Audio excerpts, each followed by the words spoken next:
एक बार भगवान श्री कृष्ण और अर्जुन राज्य में भ्रमण करने के लिए निकले हुए थे। रास्ते में उन्होंने देखा कि एक पंडित जी भिक्षा मांग रहे हैं। यह देखकर अर्जुन को उन पर बड़ी दया आई। उन्होंने पंडित जी को अपने पास बुलाया और कहा, पंडित जी, आप घर घर घूमकर भिक्षा मांग रहे हैं, मुझे अच्छा नहीं लग रहा है। मैं आपकी कुछ मदद करना चाहता हूँ। यह कहकर अर्जुन ने एक सोने के सिक्कों से भरी पोटली निकालकर पंडित जी को दी और कहा, ये लीजिए पंडित जी, इससे आपके सारे दुख दर्द दूर हो जाएंगे। पंडित जी ने सोने के सिक्कों से भरी पोटली ली और अर्जुन और भगवान श्री कृष्ण को धन्यवाद देते हुए अपने घर को चल दिए। पंडित जी खुशी खुशी अपने घर जा रहे थे, तभी एक चोर पीछे से आया और उनकी पोटली छीनकर भाग गया। पंडित जी बहुत दुखी हो गए। घर आकर सारा किस्सा पंडित जी ने अपनी बीवी को बताया। उसे भी बड़ा दुख हुआ, पर क्या कर सकते थे। अगले दिन पंडित जी फिर भिक्षा मांगने निकल पड़े। रास्ते में उन्हें फिर से श्री कृष्ण और अर्जुन मिले। अर्जुन ने उनसे पूछा, अरे पंडित जी, कल मैंने आपको सोने के सिक्कों से भरी पोटली दी थी, फिर भी आप आज भिक्षा मांगने क्यों निकल पड़े? इस पर पंडित जी ने कहा, मेरे तो भाग्य ही खराब है, और कल की चोरी वाली सारी बात अर्जुन को बताई। यह सुनकर अर्जुन को भी बड़ा दुख हुआ। उन्होंने कहा, कोई बात नहीं पंडित जी, मैं आपको आज एक बेशकीमती मोती देना चाहता हूँ। यह मोती बहुत कीमती है, आप इसे रख लीजिए और आपके सारे दुख दर्द दूर हो जाएंगे। मोती लेकर पंडित जी बहुत खुश हुए। उन्होंने अर्जुन और श्री कृष्ण को धन्यवाद दिया और अपने घर को चल दिए। घर आकर पंडित जी ने उस मोती को एक मिट्टी के घड़े में छुपा दिया और विश्राम करने के लिए चले गए। पंडित जी को नींद आ गई। इधर पंडित जी की पत्नी को पानी भरने नदी पर जाना था। उसने मिट्टी का घड़ा उठाया और पानी भरने नदी की ओर चली गई। जैसे ही पंडिताइन ने पानी भरने के लिए मटके को नदी में डाला, घड़े में रखा मोती सरक कर नदी में बह गया। पानी भरकर जब पंडिताइन घर लौटी तो उन्होंने देखा कि पंडित जी अपना सर पकड़कर बैठे हुए हैं। पत्नी को देखते ही पंडित जी ने पूछा, अरे भाग्यवान, वह मिट्टी का घड़ा कहाँ है? यह सुनकर पत्नी ने पानी से भरा घड़ा पंडित जी को पकड़ा दिया। पंडित जी ने घड़े में मोती को बहुत तलाश की, पर उन्हें मोती नहीं मिला। वह मोती तो नदी में बह चुका था। पंडित जी ने सारी कहानी पत्नी को सुनाई तो पत्नी भी अपना सर पकड़कर बैठ गई। उसे बड़ा दुख हुआ। अगले दिन फिर पंडित जी भिक्षा मांगने निकल पड़े। उन्हें फिर से अर्जुन और श्री कृष्ण मिले। पंडित जी को भिक्षा मांगते देख अर्जुन ने कहा, अरे पंडित जी, आज आप फिर से भिक्षा मांगने आ गए? मैंने कल आपको इतना बेशकीमती मोती दिया था, क्या हुआ? यह सुनकर पंडित जी ने कहा, मेरे तो भाग्य ही खराब है, और सारी बात अर्जुन को बताई। सुनकर अर्जुन ने भगवान श्री कृष्ण से कहा, मदद कीजिए भगवान, अब आप ही इस पंडित जी का कुछ भला कर सकते हैं। यह सुनकर भगवान श्री कृष्ण ने अपने पास से 2 पैसे निकाले और पंडित जी को देकर कहा, जाइए, आपका कल्याण हो।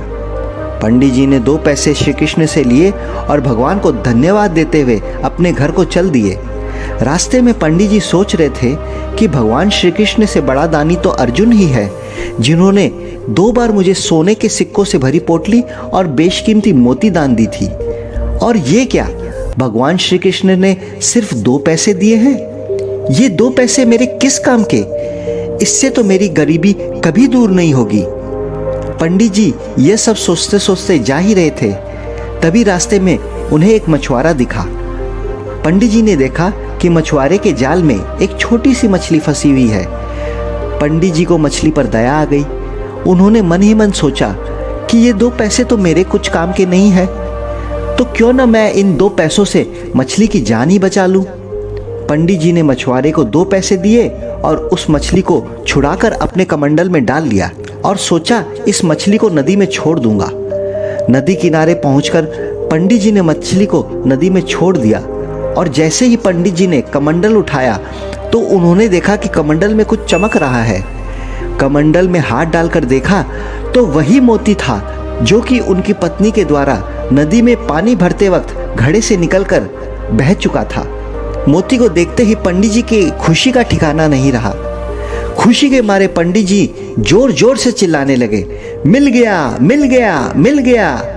तभी संजोग से वो चोर भी पास से गुजर रहा था। उसने जैसे ही पंडित जी की आवाज सुनी, वह घबरा गया। उसे लगा कि पंडित जी ने उसे पहचान लिया है और वह आज उसे सजा दिलाकर ही रहेंगे। चोर घबराकर पंडित जी के पैरों पर गिर गया और उसने सोने के सिक्कों से भरी पोटली पंडित जी को पकड़ाई और कहा, यह लीजिए आपकी पोटली, पर कृपा कर कर मुझे सजा मत दिलाइएगा, मुझे माफ करिए। पोटली पकड़ाकर चोर वहां से भाग गया और पंडित जी की खुशी का ठिकाना ही नहीं रहा। उन्हें खोई हुई दोनों चीजें मिल चुकी थी। यह सब अर्जुन देख रहे थे। उन्होंने हाथ जोड़ते हुए कृष्ण से कहा, प्रभु, ये आपकी कौन सी लीला है?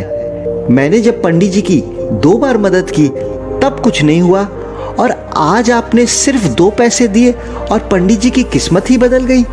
ये कैसी लीला है? इस पर भगवान श्री कृष्ण ने कहा, अर्जुन, सारा खेल कर्मों का है। तुमने जब पंडित जी को कीमती दान दिया तब उस समय पंडित जी अपने और अपनी जिंदगी के बारे में ही सोच रहे थे, पर आज जब मैंने उन्हें 2 पैसे दिए तो पंडित जी ने अपने बारे में न सोचकर किसी की जान बचाने की सोची और तभी उनका भाग्य पलट गया। भगवान श्री कृष्ण और अर्जुन की ये कहानी बहुत बड़ी बात सिखाती है कि जिंदगी में अच्छे कर्म अपने आप उसके अच्छे फल लेकर आते हैं। जिंदगी में अगर मौका मिले तो किसी की मदद जरूर करनी चाहिए। सच्चे दिल से की हुई मदद लौटकर दुआ के रूप में आती है और दुआएं सच में बहुत बड़ा चमत्कार कर देती हैं। बड़े बड़े संकट टल जाते हैं अगर आपके कर्म अच्छे होते हैं। अपने कर्म को शानदार बनाइए, सबकी मदद करते चलिए और दुआएं कमाते चलिए, क्योंकि पैसा कमाना आसान है पर दुआएं कमाना बहुत मुश्किल है। तो चलिए आज खुद से वादा करते हैं और आइए आज कुछ अच्छा करते हैं। ओ